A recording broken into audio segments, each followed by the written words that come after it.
2 building ಇದೆ. ಒಂದು ಐಗಾಡ್ building ಇದೆ, ಇನ್ನೊಂದು ಪ್ರಧಾನಮಂತ್ರಿ ಸೂಪರ್ ಸ್ಪೆಷಾಲಿಟಿ ಹಾಸ್ಪಿಟಲ್ ಇದೆ.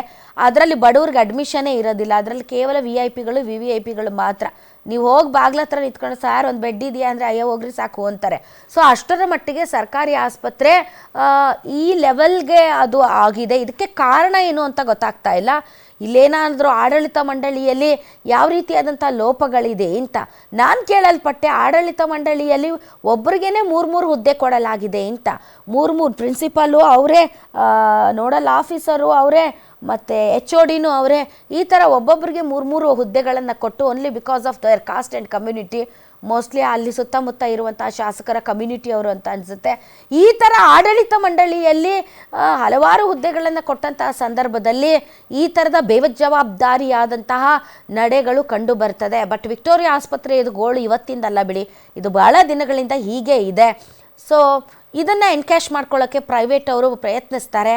ಈ ಪ್ರೈವೇಟು ಮತ್ತು ಗೌರ್ನಮೆಂಟು ಜಟಾಪಟಿಯಲ್ಲಿ ರೋಗಿ ಸತ್ತೇ ಹೋಗ್ತಾನೆ.